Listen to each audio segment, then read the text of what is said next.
All right. Good evening, good night, good morning, good afternoon, wherever you may be. So, I didn't get to do a live stream yesterday. Too much stuff going on. Didn't have a chance to do it. Wanted to get in here tonight, though, and talk about a couple of things. One, just see if anybody has any more information about shipping. Um, I received a comment on the last video that I did, and let me pull it up here and read it to you from Todd. I guess it's Tulin. And his comment was, from everything I've heard, the Z9 pre orders have exceeded all prior Nikon model introductions. My local camera shop told me they have been overwhelmed with orders. I had put my order in with B&H on the morning of the introduction and followed up last Wednesday to confirm shipping, and I was told, although I have a good chance of getting in on the first batch, that first batch that's going to be shipped, um, because of the large demand, they could not guarantee delivery on the 15th of December.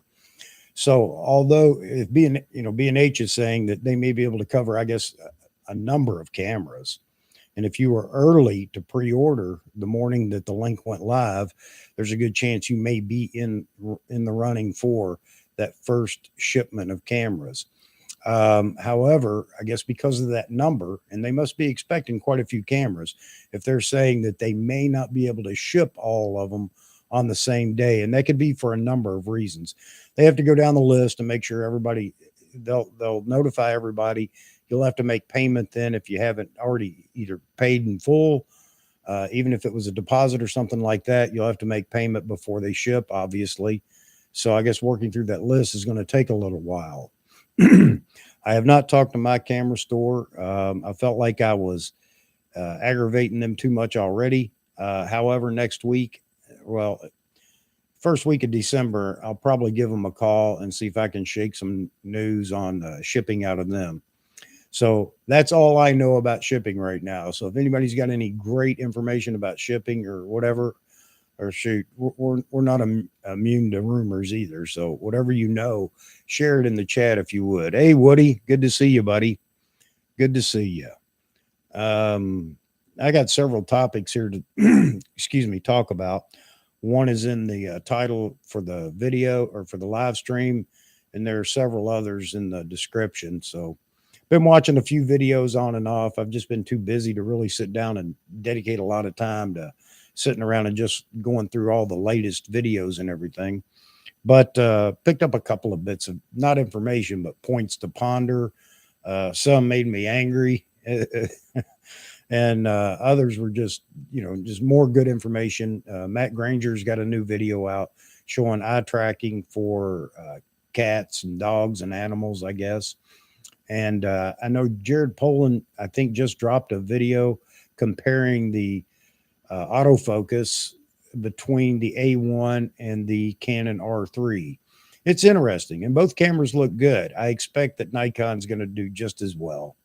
No doubt in my mind, from everything I've seen and all the uh, uh, videos up front, the teasers, and all the videos that people like Matt Granger and others have produced showing the capabilities of the camera. So I expect it will do well when it's lined up next to the R3 and the A1. Just so you know, if you haven't seen it, Jared seems to think the R3 might have a little bit of an edge. I don't know. But he said both are real. The eye autofocus in sports, he was shooting a football game. Both did real well, and he shows that on his video. I don't watch him very often, but I decided I'd take a look at it, and I thought he did a real good job, at least showing what the tracking looks like on the view, not the viewfinder, but on the screen, the LCD screen. So it's worth a watch, and really makes me happy that the Z9's coming, and I can't wait to get it in my hands and see how well it stacks up against the others. Again, not for bragging rights, but just to watch. I mean, just to enjoy the camera. Let's see. I hope they don't come to the U.S. by mail. My neighborhood service is awful. Yeah, man. Let's see. I get a lot of tips and advice from Steve Perry's forum. Yeah. Okay, good. Share them with us. I haven't been down to his forum and read anything that's going on with Steve. I know the last thing he had done, well, not the last thing. I think there's a video out since then, but he did the video on the A1 autofocus and tracking, and he was really impressed with it and talked about how it helped him. So hopefully there's some people in there sharing some information. I think we're all starving right now. Everybody wants this camera, wants it in their hands right now. So, man, can't wait. Hey, Mike, good to see you, buddy. Hope you're doing well. Yeah, back to you, Woody, on the delivery. I, I, I hope that it's. I hope my camera store ships FedEx, and they kind of bounce back and forth between FedEx and UPS. I don't think they have a solid agreement with either one. I think it's based on who's the most reasonable at the time. But when they ship, well, anybody that ships anything to my house via UPS, now mind you, I live a mile and a half away from a UPS distribution center that I can go down and drop stuff off. That's where everything that comes to my house goes through that distribution center. Yet I'm the last person on the delivery route. It drives me crazy sometimes. Sometimes I can catch a shipment en route and change instead of delivering to the house, hold at the facility down here, and I can pick it up the next morning or in the morning. That it would go out for delivery. I can pick it up at 8:30 in the morning. If I let them deliver, it may be 8:30 at night before I see a package from them. FedEx, much better. I usually see them between 10 in the morning and 1 p.m. So, yeah, got off on a tangent there. That was a rabbit hole. Bought a $20 Birds in Flight ebook from Steve. Excellent book. Okay, very good. Yeah, appreciate that. A lot of people don't want to go buy books and things like that unless they know it's going to be good. But having you talk about it, that's great. So I know Steve's been a great Nikon, not just ambassador, but shooter for a long time. Oh, FedEx and UPS there, Woody. Yeah. Yeah, it's just you know how it is. You see all the memes, people standing at the door waiting for the UPS man. And the other funny thing about that, and then I'll get off this topic. I can track my package. You can do that in most places now in the US. Watch the truck. The truck will come within about 5 houses of mine, and then it makes a turn. So it's just annoying when you really want something. When this camera ships, everybody's going to be standing at the door watching for the delivery man, whoever it is delivering it. So, oh man. Yeah, we got a few people in here now. We got 4. Folks, jump in, make a comment, let us know you're here. Want to hear what you have to say. Don't be bashful. If you got any news or rumors or anything else about shipping, drop it in the chat. Let's talk about it. Because right now, all we're doing is starving for any content on the Z9. And the big thing is going to be shipping. And there really aren't any rumors. We know we're certain now. The 15th is the day. Now, I don't know if that means the dealers and the camera stores will ship on the 15th, or that's the day they're allowed. I don't know how many cameras they're going to get or anything like that, but if you've heard something, let us know. If B&H is talking about they're not going to be able to ship all the pre-orders on the first day, and not because they don't have cameras. I guess it sounds like it just may be an issue on trying to get them all out the door on the first day. That must be a number of cameras. So I don't know. I don't know how many cameras Nikon's going to provide up front. We went through the 3,500 a day production, and I'm wondering now if maybe there was a ramp up to the production based on early excitement about the camera and pre-orders. I don't know, but I have a feeling we're going to see quite a few cameras make it out to the average Joe, our hands, pretty quickly. So we'll see. I don't know. It's going to be interesting. Live with an unboxing, man. Yeah, you know what? I might as well, because why not? It aggravates so many people. It'd be fun just to aggravate those people with an unboxing. But yeah, this is a pretty big moment for Nikon too. I would say I'd liken it to the D800, because that was a camera before its time in the photography and camera world, being a high megapixel camera. But the Z9 just carries it to a whole nother level. So might do that. Did I say day, Woody? I wish it was 3,500 a day. No, you're right. I think I don't know if it's confirmed. I can't remember that if Nikon absolutely confirmed that, or we got that through Nikkei or what, but 3,500 a month. That's correct. And if they've only been in production for a month, well, I don't know how B&H is going to have a problem shipping out their allotment. I can't imagine that it would be that many, considering around the globe how many pre-orders there should be for this camera. Talked to the camera shop today. They have already a healthy Z7, or let's see, already a healthy Z7 pre-orders. He made a comment, whereas those people that have already ordered will be probably January or February. Whoa. Huh. So are you saying, Mike, that there, for the store that you talk to, maybe their allotment is going to be smaller? Obviously, the smaller stores, mom and pop stores, aren't going to have the numbers that Amazon and B&H and Adorama and the like have. So probably January or February, which would be the second wave of cameras coming in. So they wouldn't come in any sooner than well, I mean, there's some information there. If they're saying that, then that means that they're expecting the next wave of cameras or shipment of cameras to come in January, February. So that's still not an awfully long wait, is it? It sounds terrible because everybody wants it immediately, but from the 15th to January or February, you're only talking about maybe 6 weeks or 7 weeks or something like that. Could be sooner. So that's not too awfully bad. I think Nikon's going to do their best to continue the shipments moving. As soon as they have enough to fill a container or whatever it is they do, I'm sure they're going to get them out the door. They definitely need to do that and get them in as many hands as they can. The R3 is shipping, I think, starts next week.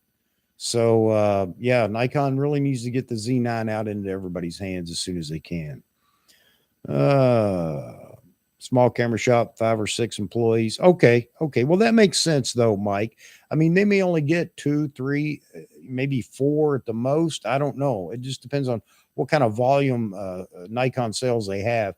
I think that's how Nikon works that, depending on the store, if you're an authorized dealer, depending on your history of orders, and I guess balancing that or doing some math with pre-orders, determine how many cameras you're going to get right up front. Obviously, again, Adorama, B&H, their turnover for cameras is tremendous. So their numbers are going to be higher than everybody else. It's going to be interesting. Man. Oh, everybody wants that camera. We're really getting itchy fingers now, waiting for it. Local stores are better places to get really hyped cameras than big stores. Absolutely agree with you. Is it Jose? I can't. Got to help me out with your name, man. I don't want to mispronounce it. I just call you Romero. You're absolutely right, though. And that's why I've gone to a smaller store that I discovered several years back before the D5 and D500 launch. And they've treated me real well. I've bought all my camera bodies there since then. And because I continue to buy my camera bodies, they treat me real well. And I went back, and I've told this story a dozen times, back in March when B&H put the placeholder up for the Z9. I contacted my store, told them, they checked, yeah, okay, and they started a waiting list then. So they've been real good to me, and I found that to be the case, over my dealings with B&H. However, with the D850, I did put an order in with B&H. One of the very first to pre-order with B&H, and the store that I typically buy my camera bodies for. And as luck would have it, both on the same day dropped. So I was, I say, stuck with two D850s. It didn't take long to get rid of the second body that I never opened, didn't need. So people can complain about, well, you took a camera away from somebody. In some ways, yes, you could say that. Other ways, no, because I immediately sold it for what I paid for it. And so somebody else was happy with a D850. So it can happen. Let's see. Where are we at here? Mike, they're authorized for forever, really only pro shop in Des Moines. Oh, okay. Okay. Yeah, and that's the problem here. My closest, if you want to say brick and mortar, you want to call B&H a brick and mortar. B&H and Adorama are the two closest stores to me. And I hate to go into the city. I hate to have to go down into New York City. However, if you've never been and get a chance to go to B&H, it's well worth the trip. You can spend half a day, or you might even be able to spend a whole day going through that store. It's a great store to visit. AMK pre-ordered mine Nikon store portal. Okay, before B&H opened pre-orders. Don't know how they would process that. Yeah, that is interesting.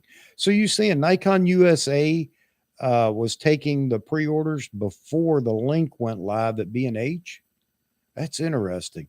And I could see how there could be some confusion, or not confusion, but I'm sure they're not all, everybody's standing by the phone at all these different camera stores waiting for Nikon USA to say go. So I guess there could be a little difference in time as to when the pre-order started. But, well, I'm glad to hear that, AMK. Man, you may be one of the first to nab one. That's great. Joe John ordered the Z9 at the second or third minutes from pre-order time from B&H, and they said that I'm around 200th person. Wow. See, they did that to me a long time ago with the D800. And the D800 was a different story for me, and the D4, because the pre-order lists were forever.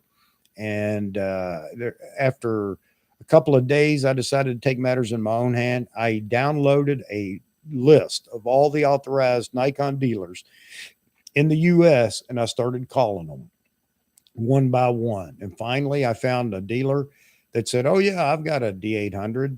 And I said, I want it. He said, that's fine. So I got it early by doing that. And I passed that information on to people. And that guy actually called me back a couple of months later and thanked me for that, because they couldn't keep the D800 in stock after that.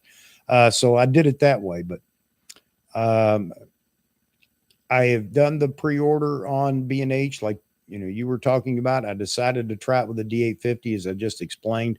And that's one time when it actually, somehow I made it in front of who knows how many people and got it. But typically, yeah, within a few minutes of the link going live, there's already 200 pre-orders in. So it's really difficult to go that route.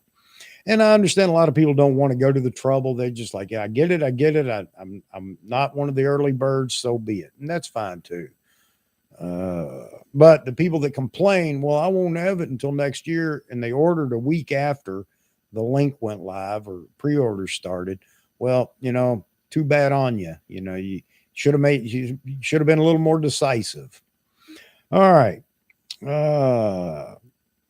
Romero, all good. The name is like John, but in Portuguese. My wife is Portuguese. I should have just asked her to come down here and tell me. All right. Friends call you Johnny. I hope I'm your friend, because I'm going to call you Johnny. All right. Good deal. Good deal. All right. Woody, let's see. when you move to Tennessee, check with David Sailors or Phil Thatch, local camera YouTubers. Yeah, I know they're down there. That's right. Well, I say I know, you reminded me they were down there. I forgot about that. And about the local shops they use. And I haven't researched which I know there's a shop in Nashville, but I've never even looked it up. I'm in such a hurry to get down to Nashville. I guess I ought to check that out before I even get there. Uh, all right. Chattanooga area. Okay. All right, Woody. Chattanooga. All right. I'll be. It'll be about the same distance from where I'm gonna relocate to down there in Tennessee to the Chattanooga area. I'm gonna be up around the Nashville area, not within Nashville, but around Nashville somewhere. All right. All right. So yeah, man. Anybody else got any news on the orders? I'm just curious. I know everybody else is. Um, at this point in time, we all want it. We pre-ordered it. And like anything else, like any kid, we don't want to wait. We want it now. It's going to be, YouTube's going to be buzzing the 15th of December, especially for those that received it early on the 15th or maybe even the day before. I don't know how it'll work. I'm guessing that cameras have already begun arriving to camera stores and locations, but of course, none of them are going to tell you that because then they're going to have to field a bajillion phone calls over why can't you send it to me now? Johnny, ask people to drop a like in the video to help with the algorithm. Absolutely. Thank you very much. Well, you can tell I'm not a pro YouTuber. I'm definitely not an influencer. But yes, that would be very nice if you guys would drop a like on the video. And if you don't like it, that's fine by me too. I understand. I'm not everybody's cup of tea.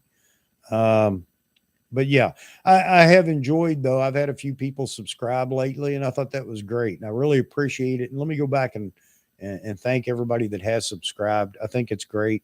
And if you like my rambling on and my rants and everything else, then if you would subscribe, not just for me, but at least you'll get notified. Hey, another rant's coming. As long as I don't turn into the angry photographer, I can't handle Ken. But anyway, all right. Thanks, Johnny. Appreciate that reminder. And eventually, here I'm going to start putting some videos together. I'm waiting for the Z9. I don't know why I got to, 4 cameras. I could do it now, but I think it's just going to be my start point is to use the Z9 to start not just content that's going to come as well, but to do some of the live streams and do some live shooting in a live stream with the Z9. So everybody gets to see and ask questions. And as long as I'm live, everybody gets a chance to say, hey, try this. And I'll be more than willing to do that. So again, thanks, Johnny, for the reminder on the like. All right. I've got a bunch of other things that I wanted to ramble on about tonight. You know me, I like to complain about this or that. I hope it's in a good way in your eyes. Oh, wait a minute. Is that Adderbear? Is it shipping with AC charger for the battery? I believe that it is. And the easiest way to confirm that is to go to B&H, and they always have that what's in the box, and it'll talk about everything that comes with the camera. I know that I believe it is I don't know. I know that the USB-C can be used to charge the battery in the camera. And the charging block is USB-C also, I think. So I don't know exactly how it's going to work. You know what? I'm going to check it out myself as soon as I get a chance, just to be sure that I am not telling you something crazy. But yeah, B&H, Nikon Z9, what's in the box over on the right-hand column. And it talks about everything that comes with the camera.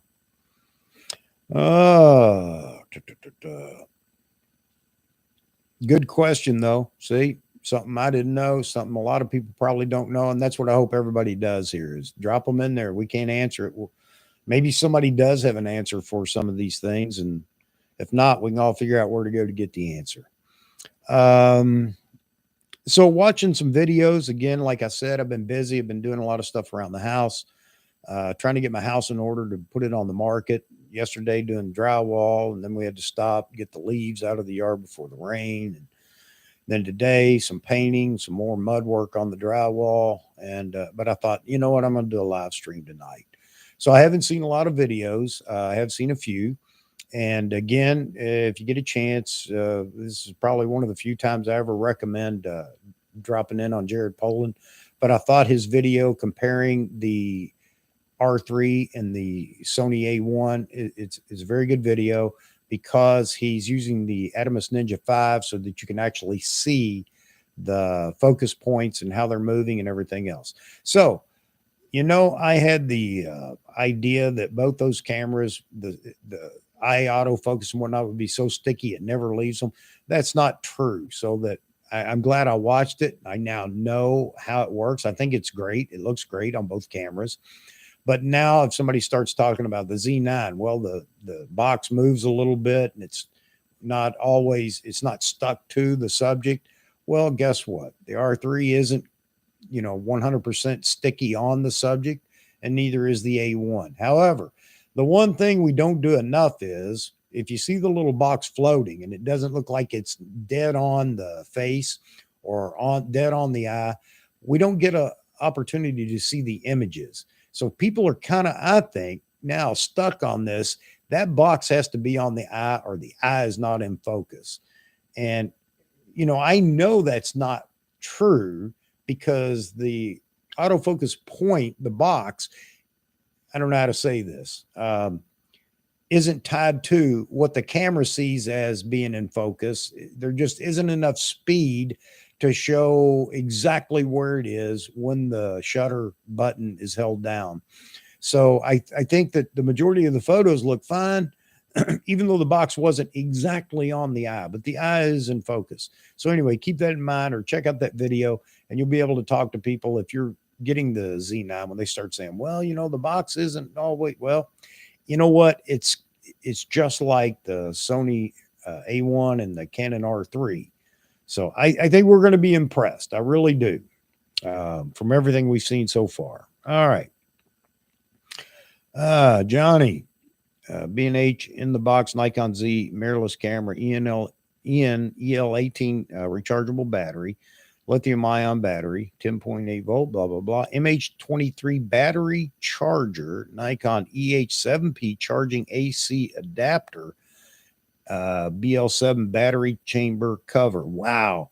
So they're giving us the whole shebang, the ability to charge the battery and the EL, 7P, BL7. No, that's EH7P. I have an EH7. That's what I'm running on the Z7 right now, or Z7, the Z6 right now. So it's AC fed, and I don't ever have to worry about the battery in it. And let me tell you, if you're going to do any kind of long static work with the camera, man, that is the way to go. So you don't have to worry about those batteries.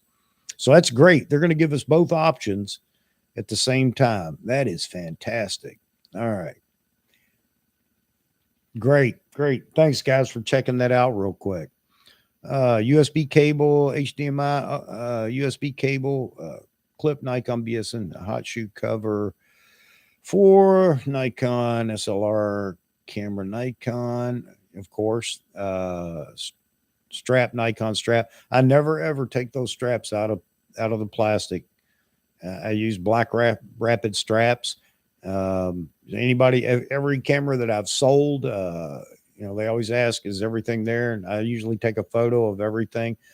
The warranty card, the manual, the quick start manual, everything. And most of it's still in plastic because I don't need to take it out of plastic, especially chargers and things like that, since I already have some. I know you guys were dying to know that. Rubber eye cup, limited. Wonder what that is, because I did hear or see somebody talking about the eye cup on the Z9. They weren't fond of it from what they could see in all the videos and things that have been presented so far on YouTube. So I don't know. I don't know. Nowadays, most people do this. You know, they're shooting the camera that way. So I don't know. It's not going to bother me because I do look through the viewfinder most of the time, except for when composing things for, you know, low, high, whatever.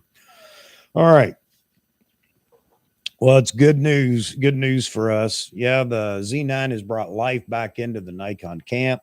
Not that we weren't happy with what we have, and the firmware updates continue to help with that as well. But the Z9 has definitely sparked everybody back into, let's get up and let's get going. Still have a lot of people talking about price, a lot of people talking about pros only, and a lot of people talking about this or that. And that kind of gets into what I want to chat about tonight. And of course, we're pretty fluid here. We bounce around whatever topic is hot at the moment. But you know, I put a challenge in the description. I believe that 90% of those that are buying cameras are hobbyists or amateurs. That only leaves 10% for pros. What is a pro? A pro, in my opinion, someone that's making a living or a substantial portion of their living, their financial setup or system. I think that that leaves a whole lot of cameras unaccounted for. I don't know why everybody keeps bouncing around with pro this, pro that. And you got to be a pro to get this camera. And we're stuck with all the financial advisors in the forums, you know, telling you don't need it. And, you know, can you afford it? Do you need it? Do you know how to use it? A camera. You know what? You can learn how to use a D5000 or a Z9 as easy as you can a D5000. Okay. It's just a matter of picking it up and using it and, you know, going through the manual, asking questions and experimenting. So that's not a reason to say you shouldn't get a Z9 because you're not a pro. You shouldn't get a Z9 because you're coming from a point and shoot. You get a Z9 if you want a Z9 and you can afford a Z9. All right. And I wish people would quit asking questions about, well, what lenses should I get? Because, and I'm not saying that that's not a valid question. It is, but it turns into just absolute chaos in a thread when somebody asks that question. And you got people that have never shot with anything but, I'll just pull one out here, a 70-300 lens, and they're going to tell you that's the greatest lens since sliced bread because that's the lens they own. It's the only one they've ever shot. And you don't need a 400 2.8 or you don't need or whatever. If you ask that question, just get ready because it's coming. There are going to be a ton of wannabe pros, no kind of pro, that are going to tell you what you should get because it's exactly what's sitting on the shelf in their home. All right. I'll stop on that for a minute. We'll go back to the comments here. The LCD didn't have black empty areas around the display plus the plastic borders.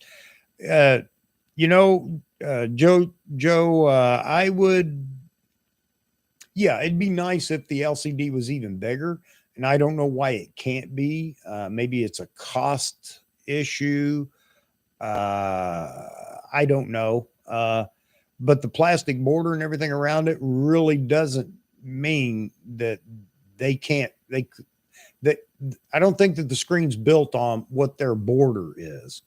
The border's there just because that was empty real estate based on the size of the LCD. So could they make a larger LCD on the back?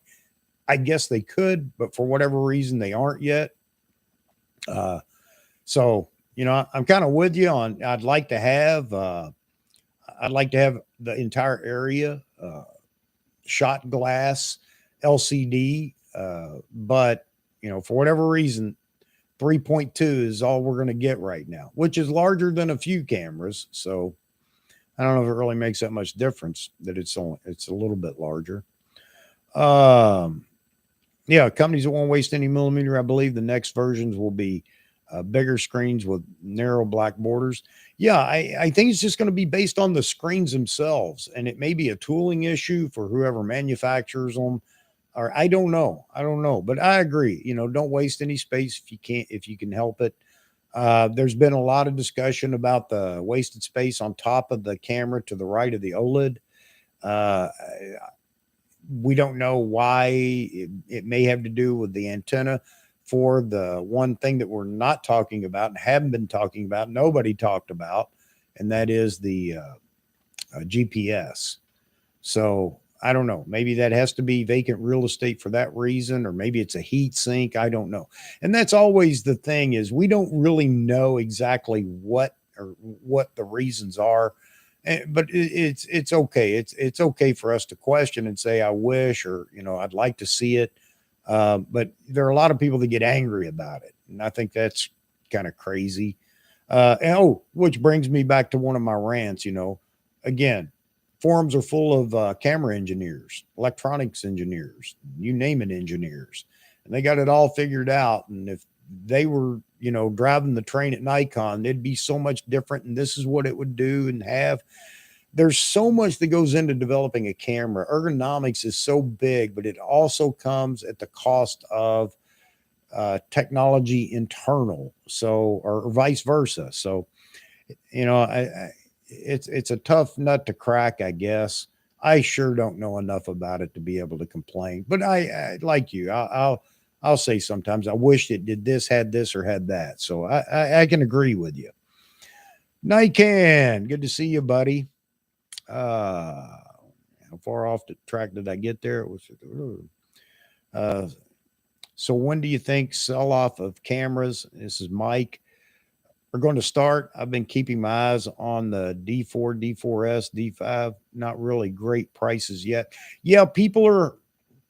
You're right, Mike. Right now, there's some that are going to hold out until they get their price, or not just keep the camera. There's just some people like that. There are going to be others that are going to be turning over those D4s and D5, D4S. No doubt about it. That's coming. It's already happening. I'll tell you, if you could see marketplace across the U.S., I guess you can if you open up the circle there. There are cameras that are already passing by at a lot of different places around the U.S. I know I sold my D5 through Marketplace on Facebook. I know Facebook might not be everybody's thing. I use it for Marketplace a lot. But anyway, I sold my D5 on there, and I had some low ballers, and you know, I had to make a decision. Am I really going to do that yet? Do I want to do that? And I chose not to. I stood firm on the price I had on my D5, and I still gave it away. I sold it for $3,500, but I wasn't going to sell it a penny cheaper. I figured, okay, I'll hold on to it, and I'll just have to save that much money up again for the Z9. But anyway, I sold it. So there are deals that are already out there, and they are going to get snatched up pretty quick, at least for the next year, my opinion, because there are a lot of people that aren't going to go to the Z9. They're not ready to go to the Z system, and they're not even in the mirrorless system yet. They're happy with their D750s and so on and so forth, but a chance to get a D4, D4S, or a D5 at a Z6 price, and that will come too. They're jumping on it, and rightly so. They should, because those are fantastic cameras, and you can find them out there that have a low shutter count. I mean, mine had a relatively low shutter count considering it was a D5. All right. Keep your eyes open though, buddy. Check, search. You got to stay on top of it. It's one of those things. And if you don't, you're going to see something go by, and you're going to reach out at the last second, and it's going to be gone. Hey, Tobin, good to see you. Yeah, I just ran across the video that we tried to do in my haphazard setup back then. All right. I hope you're doing well, and I appreciate the night you called and talked about the Z7. I know that it wasn't, you were pretty particular in your use of the Z7. I know it was at work, and you guys do a lot of stills or product photography or something like that. But so we couldn't talk about all the things that everybody wanted to talk about. And I think that's why it just wasn't as interesting to the crowd. But good to see you, man. I hope you're doing well.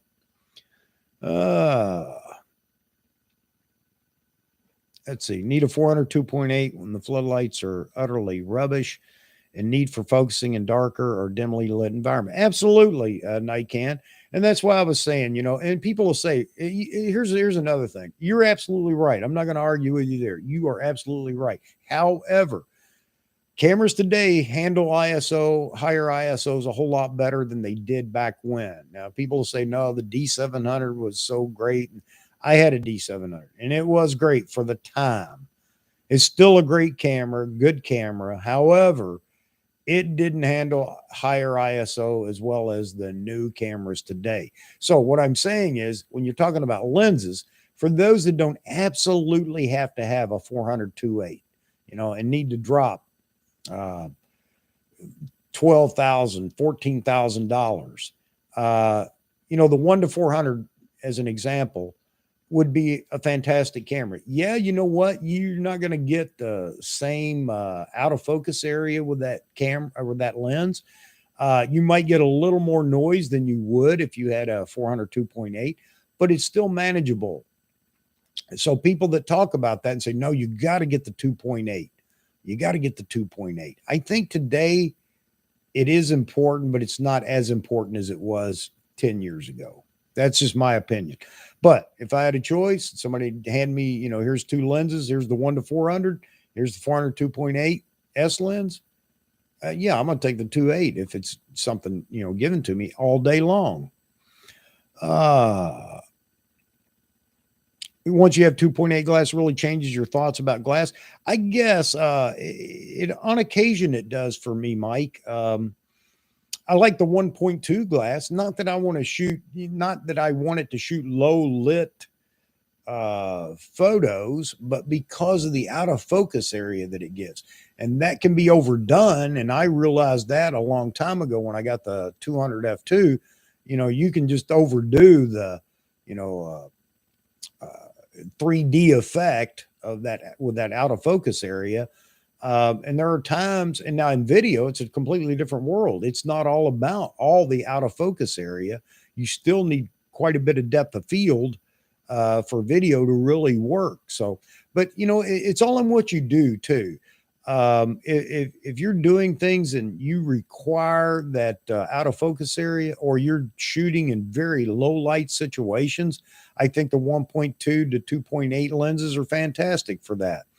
But again, I say you can make up some of that with the ISO capabilities of the cameras today. You can't make up the out of focus area with an f5.6 lens without an incredible distance between your subject and the background. So yeah, it's all in, you play with lenses, you learn, and finally you figure out where your love is for lenses, and, you buy there. But if you ask people, you're just asking for trouble, because everybody's going to give you a different answer based on what they like. All right. All right. I hope I'm not rambling on too far on all this stuff. Still using my old D4. All the rubber pieces are peeling off, and the D850, 6 to 7 lenses. So today I ordered 24 to 70, 2.8. The Z. All right. Good for you, man. Here's the thing that's really made me feel a whole lot better. So I'm heavily invested in F glass as well, or F mount glass, or G lenses. I don't think. Yeah, I do have a D, an AFD, AISD. I'm sorry, whatever. But anyway, I'm heavily invested in all the glass. I've got the Trinity. I've got, and I thought, no, man, I'm going to have to go buy the Trinity for the Z cameras right away, because I love the Trinity. Although I'm finding I like this 14 to 30 an awful lot. That's what I'm on right now. I really like this lens. So I don't know if I'm even interested in the 14 to 24 2.8S, at least not right now. I have the ED 70 to 200. I have the E version of the 24 to 70. And I've seen everybody talking about they're not seeing any issue in using the FTZ on the Nikon mirrorless cameras. And if that's the case, then the Z9 shouldn't have any issues whatsoever. And the folks that have been shooting the F-mount glass on the Z9, they're not having any trouble. And they're talking about it being. Now, here's the only difference that I can see is that the new S or Z mount glass, they've definitely refined their ability to pull sharpness out of lenses, because the sharpness on most of the S lenses or most of the Z lenses has been incredible. I know there are a couple of exceptions. I don't know which they are. Somebody was talking about, I don't know whether it's a 20 millimeter or 28 millimeter. I don't know. But I mean, the bottom line is I don't have to jump over to anything else right away in the S line for lenses, long lenses or anything else. I still have lenses that I can use, although I'm jonesing for the 1-400 and hope that's going to ship early too. But, you know, the truth is Nikon didn't lie to us. The FTZ adapter works extremely well in bridging the gap between the mirrorless camera and the F-mount glass. That wasn't a lie. A lot of people, and still you got people talking about, if I'm going to recommend somebody get into a system, I'm going to tell them that they need to get into Sony, and then Canon would be next because of the glass that's already available, native glass. If people think that Nikon isn't going to move on the lenses, the lens lineup, they're absolutely crazy, which brings me to another rant that I'll get on here more in a minute. But talking about if I'm recommending, yeah, Nikon's got the Z9 camera and it looks really good, but you know, we'll have to wait and see what comes next. As if Nikon's going to say, you know what, we're not going to put any of that technology in any other camera down the road. 5 years, 4 years, 3 years from now, we'll do another flagship with that technology, but we're going to keep everybody down here at a want and wait level. No, you're absolutely crazy. You're going to see the technology in the Z9 appear in the next camera that comes out. Not to the same capability as the Z9 for obvious reasons, the large body and everything, but you're going to see that technology come out real quick. I think Nikon's finally figured out. They got to get with it. You know, the DSLR days for them are pretty much over. So anyway, all right. I ramble on. You guys need to stop me. Throw a big shut up there in the comment. I think people wait for the Pro User Z9, Canon R3, Sony Alpha 1 before you see a larger switch to the mirrorless, before the secondhand prices will fall for the Nikon D5, D6, etc. Yeah, you know, you're absolutely right, Nikon. I mean, there are some knuckleheads like me that saw the writing on the wall and said, you know what, if I wait until that camera is announced and comes out, I just dropped another $500 of worth in that camera. That's the way I saw it. But I think those prices are going to fall. I think that you'll get 6 to 8 months of decent prices if you're selling those cameras or that glass. But I think after that, it falls off sharply. There are going to be people that are going to gobble up those early on because it is a cheap alternative to a fantastic camera without going mirrorless. But they're going to fill their bellies pretty quick, in my opinion. And then you're really going to be struggling to get any kind of money out of those bodies. And that's a good thing for those that are waiting on it. It's going to happen. But for those that hang on too long, you're just going to have to sacrifice more and more money in selling it. One of my friends, Joe John, one of my friends switched from Nikons and all lenses to Sony system and changing the body 7-8 times plus so many lenses. Yeah, man. You know, that's a good point too, Joe. Let's say he is looking at me now and said, well worth it waiting for the right camera. Absolutely. And I've done that. I had thoughts about if Nikon decided they were going to hang onto the DSLR and try to make that some legacy and them being the only ones going down the road, and they didn't get serious about mirrorless. I had thought, there may come a day when I decide I'm going to jump to the other side. And I'll tell you, it's centered around video for me. But as you know, we're good to go now. Nikon's on the right track there. But on that note, I don't know how many people I've said that nobody sells out of one system taking a loss to go to another. That's a bunch of crap. You know it. I know it. There are people that do it. There are people that can afford to do it and it doesn't bother them at all. So the idea of somebody saying, trying to convince somebody to stay with one brand or to say that Nikon isn't going to pick up any ground because nobody's going to sell off their equipment. And I know somebody that did it way back when, Scott Kelby. He was a Nikon shooter. And all of a sudden one night I went to Canon. There he is. Now he's a Canon shooter. So anyway, yeah, when they say it's impossible, that's when it is possible that people will do something. Have you noticed that? I mean, a lot of lenses that come out Japan used have more than their fair share of fungus. I have not, Mike. I don't know if anybody else in the forum has experienced that, but I don't know. I've not bought lenses out of Japan. You're talking on the used market buying lenses, or you're talking brand new lenses made in Japan? If it's a used glass, I've never bought anything from Japan, so I couldn't tell you. Let's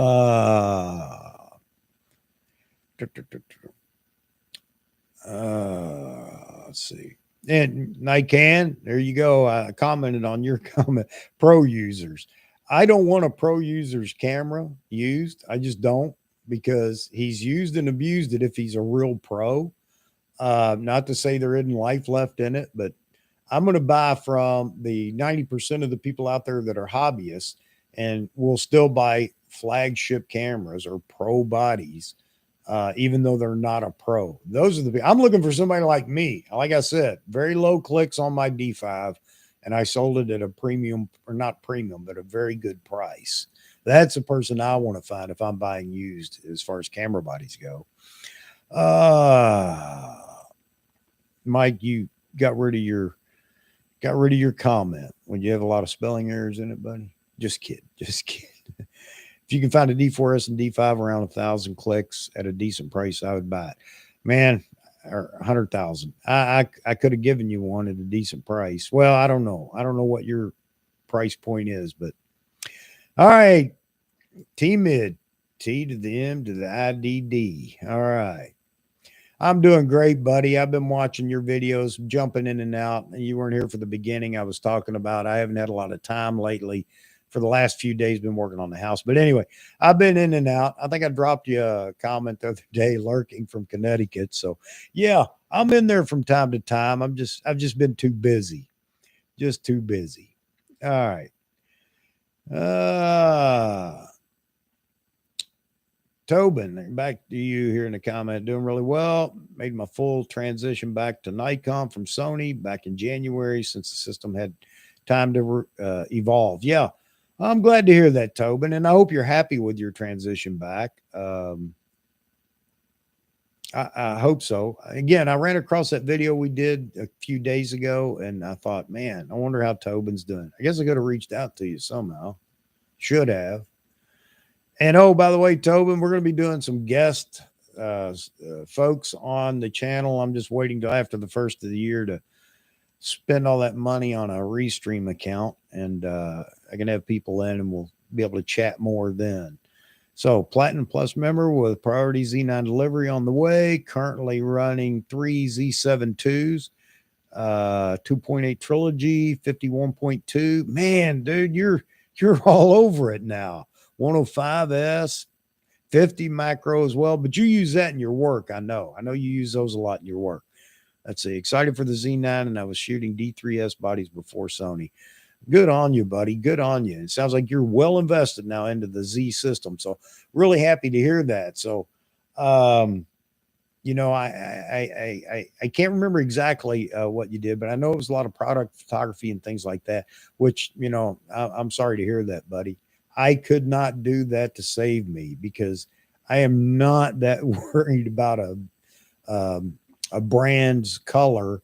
And I know that's a big issue for you guys, and all the white balance correction, everything you have to do.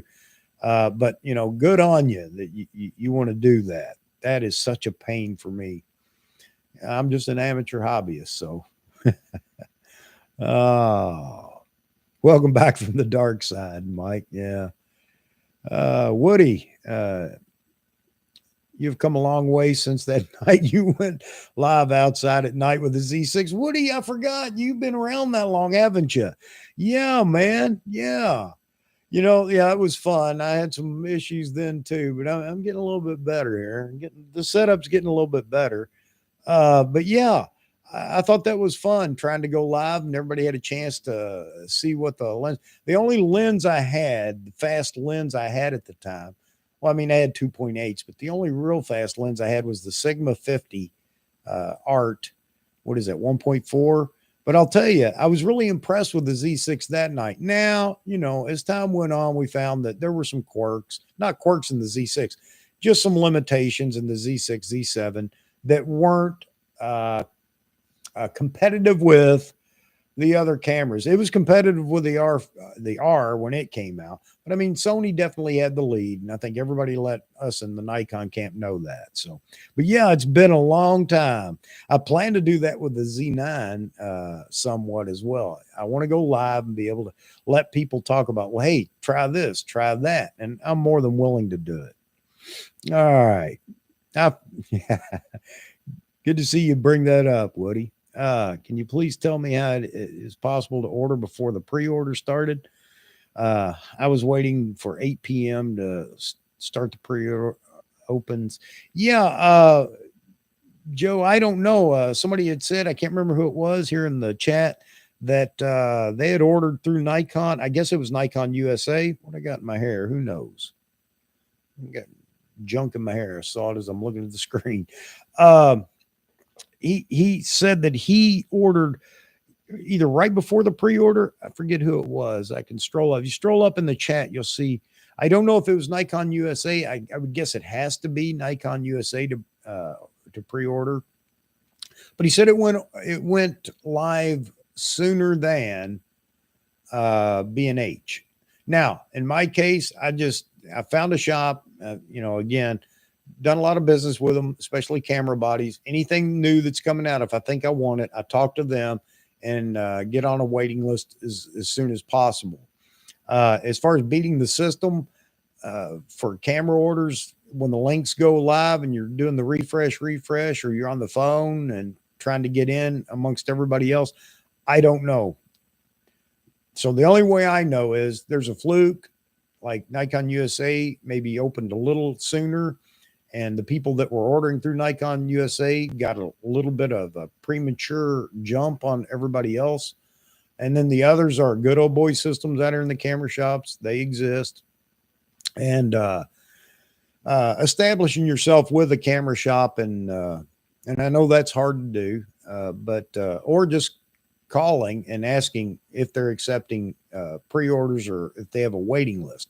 See, I never said pre-order. I always said waiting list. Do you have a waiting list for? And they were good enough to put my name on it. So, man, that's the only way I know how to do it, unless somebody in here's got some other ideas. Love your non-drama, informative, and entertaining manner and style. Thank you, man. I appreciate that. It's is that Atterbear, ATR Bear? I appreciate that. Yeah, if nothing else, I can be entertaining just by being wrong and crazy. Point was that pro users will notice any shortcomings very quickly in regards to their photographers' workflows. This criteria that may affect and cost the secondhand camera price. Oh, yeah. Okay, Nikon. Sorry about that. Absolutely. Man, we got a lineup tonight. There's a few floating in and out, and that's okay. I know I'm not everybody's cup of tea, as I said earlier. But so yeah, those were the big things that I wanted to bring up. As I go through, especially in the forums, and Nikon Rumors is one of the bigger forums for Nikon, obviously. And I just got to laugh sometimes. Sometimes I cringe. Sometimes I get so angry I just got to get up and get away from it. People saying the dumbest things about what Nikon should do, will do, won't do, and what you should do, shouldn't do, and can't do. I love how everybody's just got all this great, you know, not just opinions, but advice on here's what you should do. Um, it just gets aggravating. And Nikon is not going to sit on Z9 technology and just keep busting out cameras. Let's just say a Z7 III that has no more capability than it does now. So I can honestly recommend now to my friends or anybody that asks well, what brand should they invest in? I'm going to say you have three options now: Nikon, Sony, and Canon. And I'm not going to tell you which one, because honestly, what you need to do is go to a camera store, not listen to what they recommend, but pick up all three cameras and see what feels best to you, because all three of them are going to take good pictures. All three of them nowadays, from this point forward, are going to have the same, pretty much the same autofocus capability. You just go pick it up, put it in your hands, and see which one feels best for you. That's the only way I could recommend a camera nowadays. And of course, if they ask me, I'm going to say I shoot Nikon. I love Nikon. I've been with Nikon, and Nikon and Nikon has been and is still an innovator when it comes to cameras, and that's no lie. Their history bears that out. So, all right. Yeah, I know you did, Nikon, and I'm sure you can't get any information from them because B&H does not like to give out any information. Uh, Computer R will have to be upgraded to deal with 8K video output. Yeah, and I'm going to test that as well, Nikon, at least with 8K 30 for the moment. I don't know if ProRes is a firmware update or if it's going to be in the body when we receive them.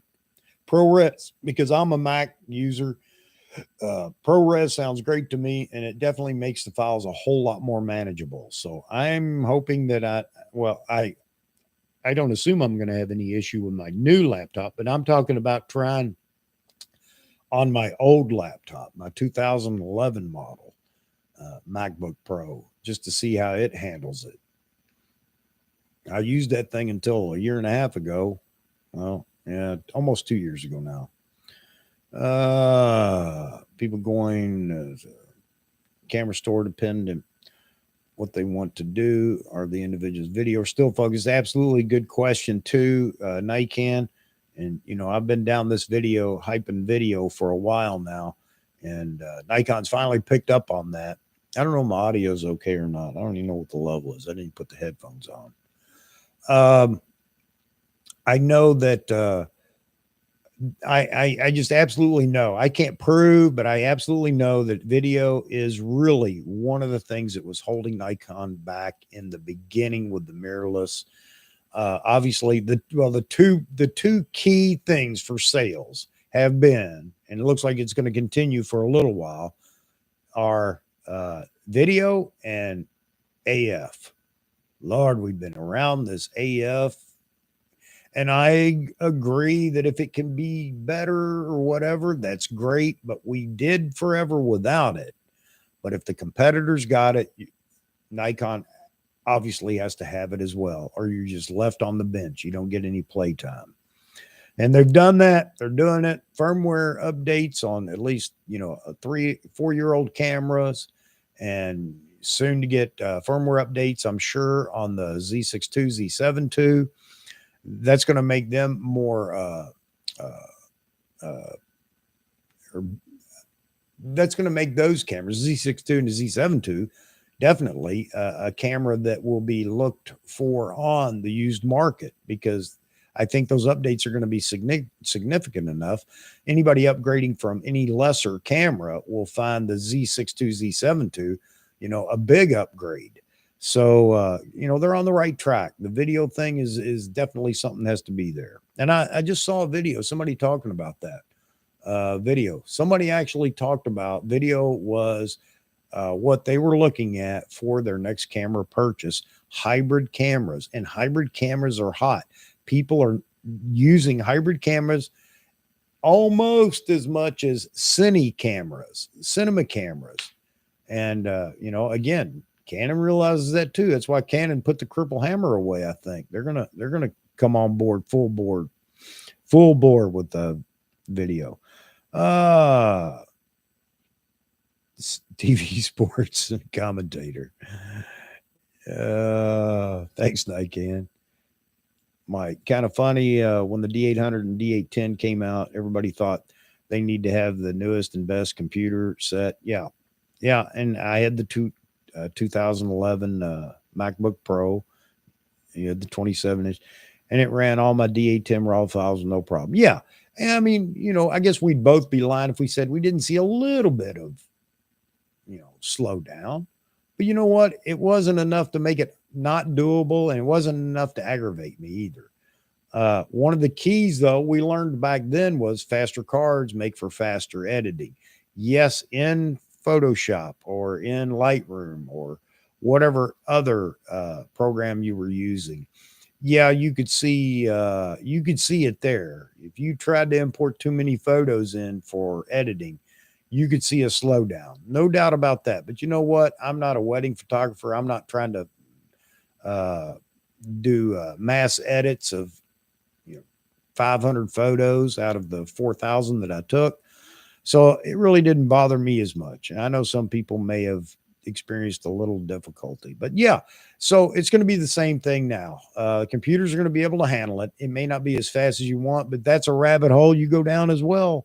I told my stepson a long time ago when he's talking about video and cameras and everything else, I said, man, it's a money pit if you'll let it become one. So, here come, I don't need the new computer because I'm able to edit this and edit it okay with what I have. But that new M1 chip, I got to have it because it's faster. And if you can afford it, you get it or whatever. But yeah, there is a rabbit hole that we go down with a purchase of one piece. It affects another, but it's still doable with all of our old equipment or computers and everything else, unless you got an ancient computer. And then I can understand why you're going to have some problems. Man, I'm just opining like there's no tomorrow. All right.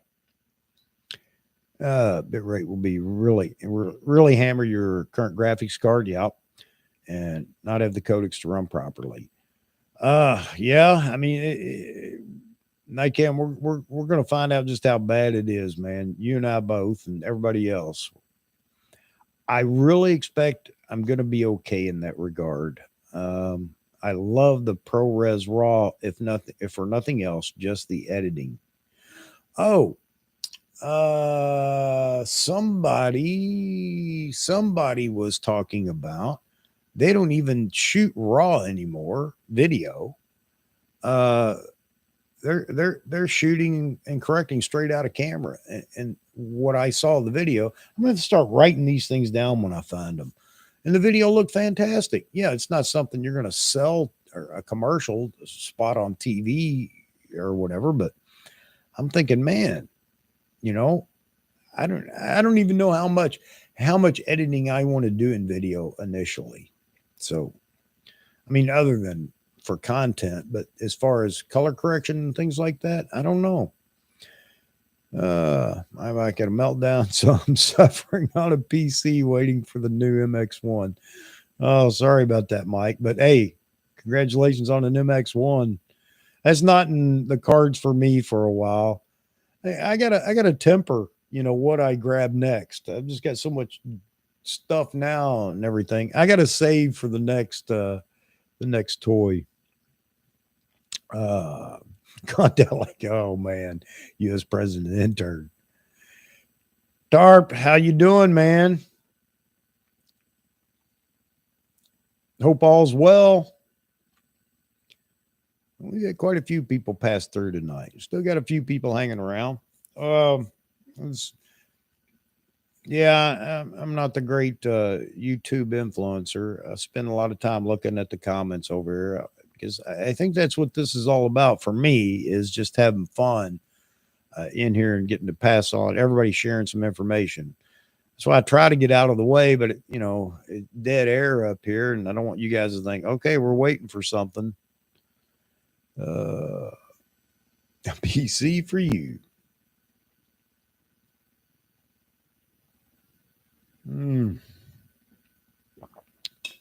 Didn't get a chance to brew a fresh pot of coffee before I started this. So I'll have to do that as soon as we finish up. Tarp, Tobin, all you guys. Woody, jump in there. What do you got? Joe John, you still around? I hope so. Johnny.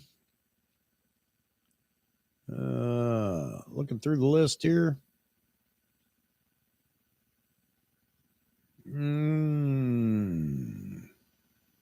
So anyway, just a quick question. It's again in the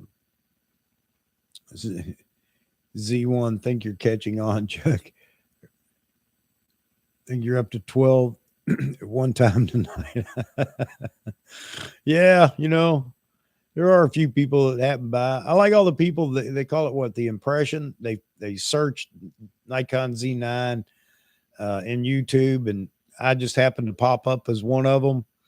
And I'm sure they peek in like, oh no, I'm not listening to this. I guess you just kind of have to hang around with us for a few minutes to understand where we're going, where we've been, and what we're talking about.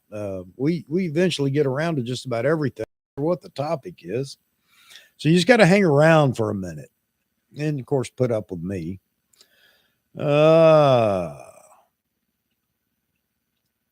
Yeah, it's a start. It's a start, Mike.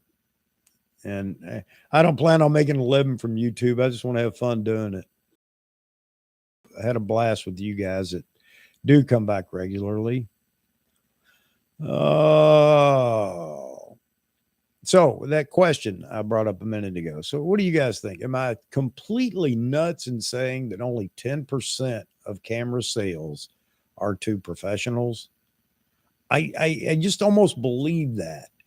If you look at the number of cameras that sold in a particular year, there is no way the majority of those were bought by professionals, in my opinion. There aren't that many professionals out there. I can't believe that there are that many. Now, if you're a professional like Tobin, he's a professional. He's shooting commercially, and it's his income. So those are the ones that maybe go by unnoticed. But I think a lot of times everybody assumes all pros are sports photographers or whatever. And I think one thing that's missing now, pro photographer, because there's really no title for, there's no such animal, at least in the lexicon yet, pro videographer. But I think we're going to see something, a moniker for them soon enough. Those that are shooting primarily video, stills is just secondary when needed or something. I think we're going to see a lot of those people coming up, which is why it's important Nikon stays on this video train. Stick with it, Nikon, and you need to start marketing it. Oh,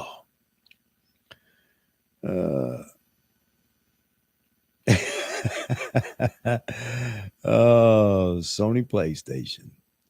AK of Nikon with no overheating was a game changer. Yeah.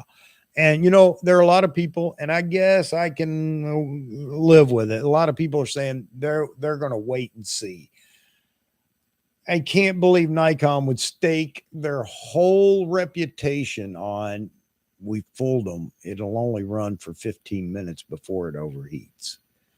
I can't believe they would do that. So, but you still have a lot of people saying, well, I'll believe it when I see it. A lot of that may be, unfortunately, jealousy from the other camps, Canon, Sony, even Fuji, Olympus, maybe saying things like that. It could be that, but I think Nikon's been honest with it, and we'll all know soon enough. It's not like they could say it, get away with it without it ever being tested. So a lot of people are still saying that. They're trying to find reasons to say that I'm just not going to jump on board or believe the hype until I can experience the hype. And that's understandable, I guess, as well. So Sony menus, lack of robustness compared to Canon, Sony Pro Body cameras. That's a good point, Nikon. Jared Poland even brought that up in that video. By the way, have you seen his video comparing the Sony A1 and the Canon R3? It's actually worth watching.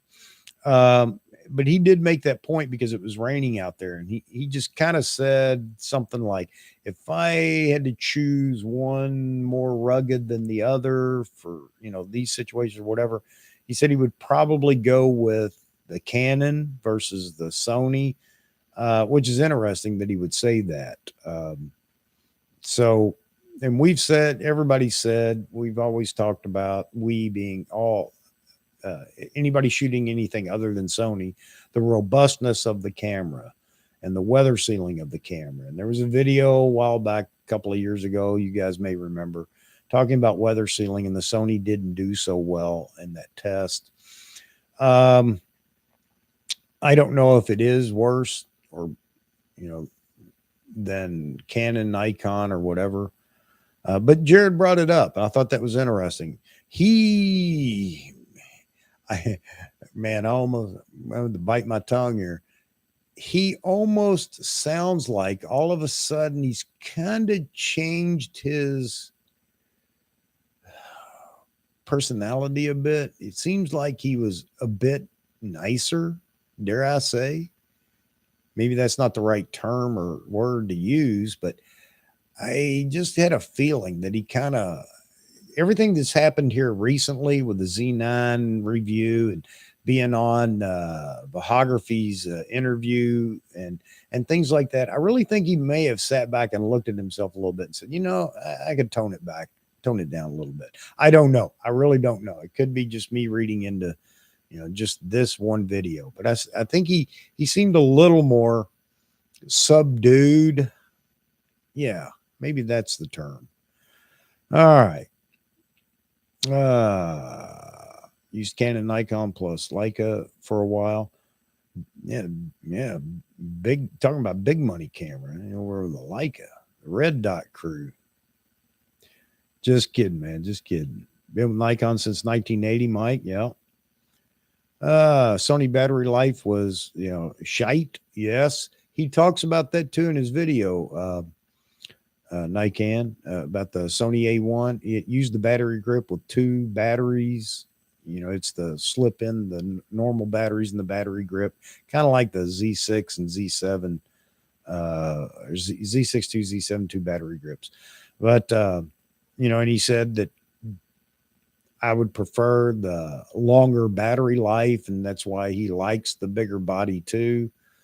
And it definitely it wasn't a problem in his testing of the football game with the A1, but he realized or noticed that you're going to have to change batteries, where with the big batteries, just like Nikon's 18D, you're going to get through a whole day of shooting with that battery. Canon, Nikon flagship bodies, you can hit nails, you drive nails with them. Yeah. And I will tell you, my D4, my D5, I've had out in some terrible weather. Oh, of course, I'm reminded by the fools in the Nikon rumors forums that said, why would you expose your camera to rain? Idiots. Why would you do it intentionally? Why? Who sits their camera out in a rainstorm just to sit it out there in the weather?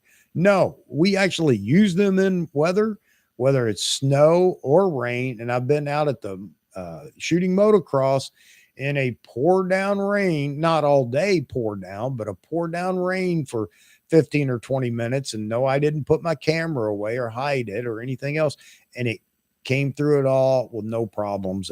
So that's what it's for. That's the reason you buy those big full body flagship cameras. Not to say that the, whatever they call the smaller cameras, semi-pro or whatever, because my D850 was just as robust, I think, and did shot in the same weather as my D5, but I wouldn't hesitate to take that D5 anywhere and shoot. After what I've shot in, I wouldn't hesitate at all. I was more miserable than the camera was. Fro seems a bit more relaxed. Yeah, I agree. He does. There's just something I don't know, but and I'm glad to see it because he's such a big influencer with the next generation of people that are coming in. Everybody's recommending, well, go watch Frono's photo, and if he can't get beyond this bias, whatever against Nikon, I know he would disagree with that, saying he's biased. But if he can't get beyond that, then, that's how many possibilities for Nikon, new up and coming Nikon shooters, do we have if they go there looking for advice on what system to get into?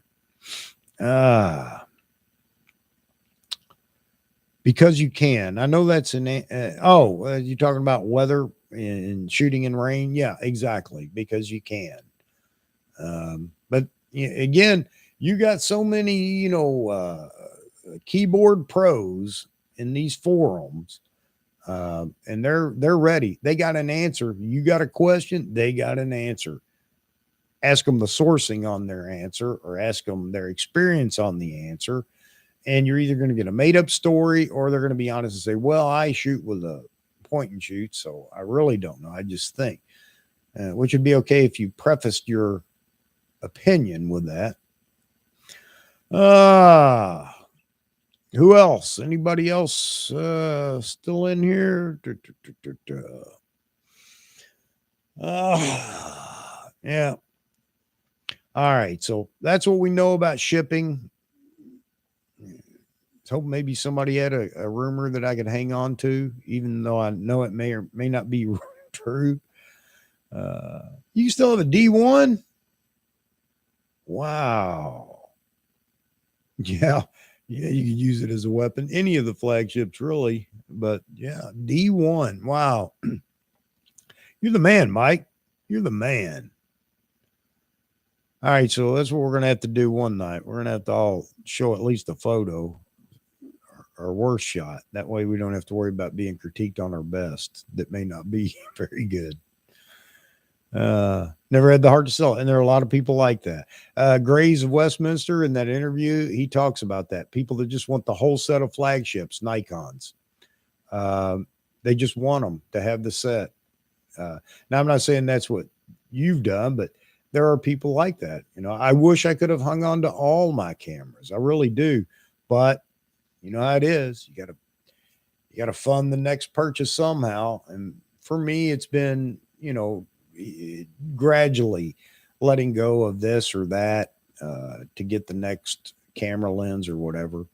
I'm not saying I sell everything and then jump to the next, but I have to fund my fun. Mama won't let me go too crazy. And good for her. That's a good thing. All right. Well, it was fun tonight. It really was. So anybody gets any info on the shipping, any news that, hey, so-and-so's shipping the day before, or, somebody at whatever store told me that they already have the camera bodies, are just waiting for the release date for to start shipping or whatever, drop it in a comment in this video, because I keep up with the comments. Let us know what's going on. We'll be ready to dive into that on the next live stream.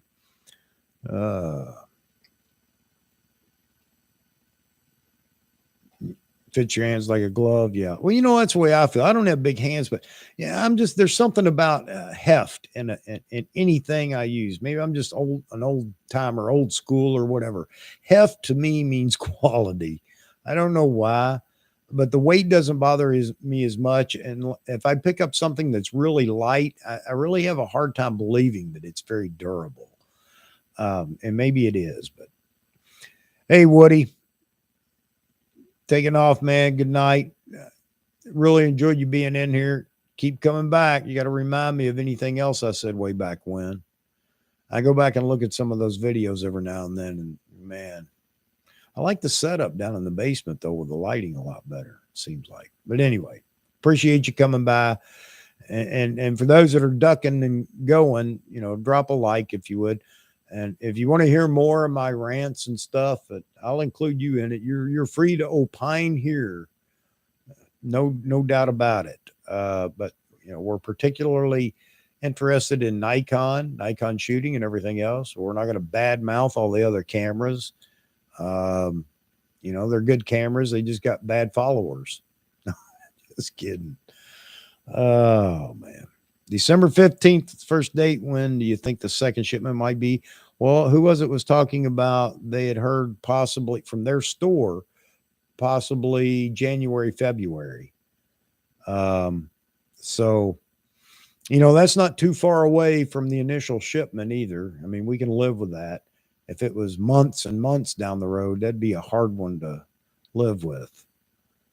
So, yeah, 15th's the date as we know it. Again, one commenter on the last video talking about what was it? His camera store said that, or was it B&H? B&H talking about the pre-orders for this camera have been tremendous.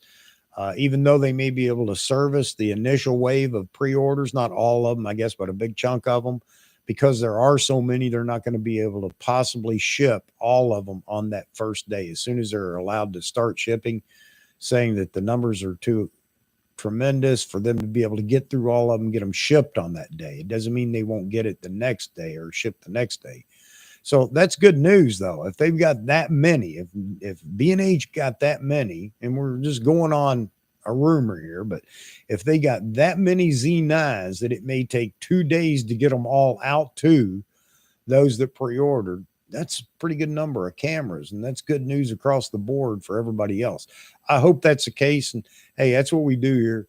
We hear these rumors that we like, and we just hang on to them. It may not be true, but we can have fun believing it until it becomes definitely untrue.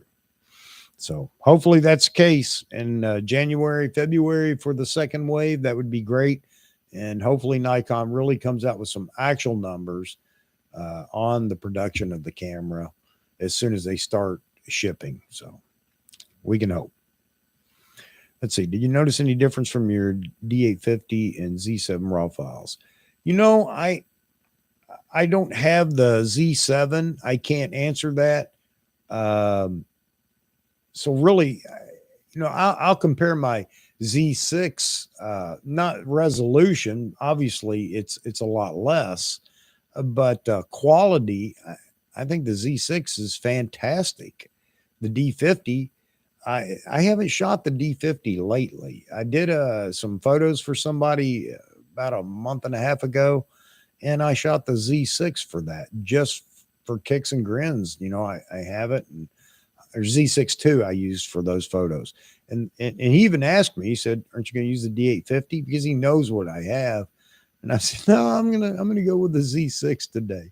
And he said, well, you better be good in composition because there is not as much cropping room. But yeah, I can't answer as to whether the resolution and sharpness or anything else is the same between the D850 and the Z7. I can't answer that. And the D850 is still a fantastic DSLR. Those are the cameras when they start hitting the market that everybody's going to want to snatch up for sure. And there are a whole lot more of them than there are D5s and D4s. So, all right. All right, folks. I don't have anything else. Of course, I could sit here and ramble on for hours. As some of you know, we have done the marathon live stream before, and it just goes completely off track. But I do have things that I can do tonight. I'm just looking around here. I think I hit all the topics I wanted to hit. Yeah, I don't have anything else. Unless you guys got anything else you want to chat about before we get out of here? And again, appreciate anybody that dropped a like. I noticed I saw that go up. Appreciate that. I don't know why you would like it, but self-deprecating. Try to get the first blow in. All right. I don't know of any other videos to recommend, but again, one last time, you probably haven't heard me say this ever, but I do recommend you go check out Jared's video where he compares the Canon R3 and the Sony A1. And he mentions briefly, he'll do the same with the Z9 as soon as he has a full production model. So be interested to see that. We'll see, how the attitude is and everything else. And I'm hoping, it's good because we need that. Touch Life Studio late to the party. Yes, sir. Sorry about that. Did you get a notification or that we were going to go live tonight, or maybe you were just busy? And I understand that. Yeah, we've opined about so many things tonight, but just a real quick recap. Talking about shipping specifically, a couple of people mentioned what they've learned about the shipping, and the date remains the 15th of December. But somebody had said that B&H is talking about the pre-orders were tremendous. And for those that were quick to get their pre-order in, even though the number, I'm just kind of paraphrasing here, the number of pre-orders that they may be able to support in the first shipment, they might not be able to ship them all on the 15th because they have so many. So, I mean, that's good news. Maybe there are a whole lot more cameras than what we're expecting, 3,500 or 7,000 cameras worldwide. So anyway, that's good news. We'll see if it's true. And somebody had placed an order through Nikon, I believe Nikon USA, because he just said Nikon, but probably Nikon USA. They began accepting pre-orders before the links and everything went live with B&H. So asking about that. But that's all we know on the shipping right now. Just hope somebody might have heard a rumor that I can sleep better at night. I can live on rumors until I find out different. I'm good that way. Wanted to be a live feed next spring. I could do a Milky Way thing. Mike, all right. Yeah, absolutely. Absolutely. That's the only thing I hate about Nikon is they always drop these cameras in the wintertime. And I'd like to do, go outside, shoot under moonlight and different things like that just to show the capabilities of the camera. But man, when it's below zero, or not below zero, but it gets down under 20 degrees outside, I don't want to be out there doing it. As Woody can tell you, because the night I was out there shooting with the Z6, as soon as I got it, it were cold. All right. Yeah, Touch Life. I wish you'd been here early. We had a little fun, and we'll do it again here real soon. I'm going to try a live stream. Not that I expect anybody to be there. I just want to see the convenience. Looking at the statistics, YouTube statistics and analytics. It seems like the videos, the after the fact video, after it goes to video at YouTube, are being viewed mostly between about 11 a.m. Eastern and 1 p.m. Eastern. That's right around lunchtime for Eastern.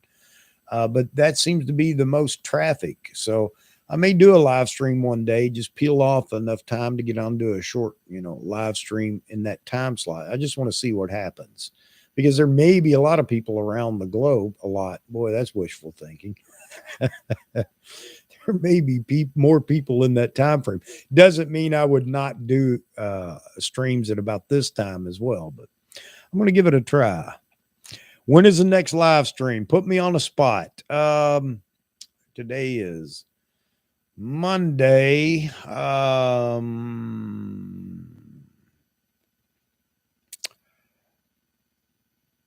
I think I'll try to go live for at least a short time Wednesday night at this time. And if you guys have any specific time, even if it's in your time zone, just say 4 p.m. whatever, Melbourne, Australia time, or whatever it happens to be, put it in there. And I'm going to try to maybe jump around a little bit to give everybody a chance to be at a more convenient time. man, my poor buddy Nican over there in Ireland, you know, he's already into rest time over there.